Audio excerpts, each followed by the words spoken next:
पश्चिम बंगाल में Nipah virus के 2 मामलों की पुष्टि के बाद झारखंड का स्वास्थ्य महकमा पूरी तरह अलर्ट मोड में आ गया है। पड़ोसी राज्य में संक्रमण की सूचना को गंभीरता से लेते हुए राष्ट्रीय स्वास्थ्य मिशन झारखंड ने एहतियाती कदम तेज कर दिए हैं।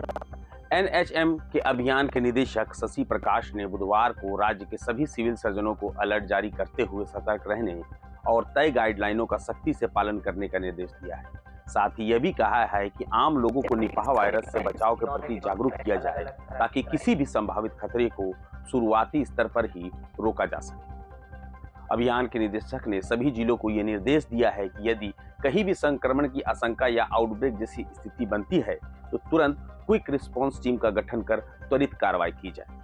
निपाह वायरस को लेकर विस्तृत एडवाइजरी जारी की गई है, जिसमें विशेष रूप से खान पान और व्यक्तिगत सतर्कता पर जोर दिया गया है। डॉक्टरों ने लोगों को कच्चे खजूर का रस पीने और जमीन से गिरे या खोदे हुए फल खाने से बचने की सलाह दी है, क्योंकि ऐसे खाद्य पदार्थ संक्रमण का माध्यम बन सकते हैं। स्वास्थ्य विभाग की चिंता इसलिए भी बड़ी है क्योंकि रांची समेत झारखंड के करीब 10 जिले ऐसे हैं जो पश्चिम बंगाल की सीमा से सटे हुए हैं। इन सीमावर्ती जिलों में आवाजाही अधिक होने के कारण जोखिम अपेक्षाकृत ज्यादा माना जा रहा है। अभियान के निदेशक ने यह भी बताया कि सभी सिविल सर्जनों को सतर्क निगरानी रखने और किसी भी संदिग्ध मामले की तुरंत रिपोर्ट करने को कहा गया है। राहत की बात यह है कि फिलहाल झारखंड में किसी भी जिले में निपाह वायरस के संक्रमण की कोई पुष्टि नहीं हुई है। एहतियात के तौर पर राज्य के प्रमुख अस्पतालों में तैयारियां पूरी कर ली गई हैं। राज्य के रिम्स में 22 बेड का आइसोलेशन वार्ड तैयार किया गया है, जबकि सदर अस्पताल में 20 बेड का अलग आइसोलेशन वार्ड बनाया गया है।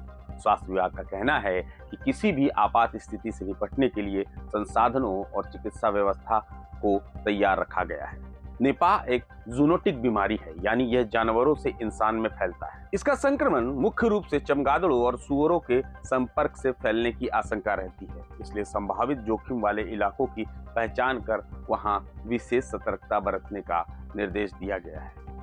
चिकित्सकों के अनुसार यदि निपाह वायरस के संक्रमण का समय पर इलाज ना हो तो यह गंभीर रूप ले सकता है। संक्रमण बढ़ने पर इंसेफ्लाइटिस की स्थिति पैदा हो सकती है, जिसमें मस्तिष्क में सूजन आ जाती है। इसके गंभीर तांत्रिकी संबंधी जटिलताएं हो सकती हैं, जैसे दौरे पड़ना, अचानक ऐंठन आना, भ्रम की स्थिति, ध्यान केंद्रित करने में कठिनाई और मानसिक क्षमताओं में कमी। कुछ मामलों में श्वसन संबंधी समस्याएं भी देखी जा सकती हैं, जो मरीज की हालत को और भी गंभीर बना सकती है। निपाह वायरस के शुरुआती लक्षणों पर भी स्वास्थ्य विभाग ने लोगों को सतर्क रहने की सलाह दी है। संक्रमण की शुरुआत आमतौर पर बुखार से होती है। इसके बाद लगातार खांसी, गले में खराश, तेज और लगातार सिर दर्द तथा मांसपेशियों में दर्द जैसे लक्षण दिखाई दे सकते हैं, जो अक्सर फ्लू जैसे लगते हैं। ऐसे किसी भी लक्षण को दिखने पर तुरंत नजदीकी स्वास्थ्य केंद्र से संपर्क करने की अपील की गई है।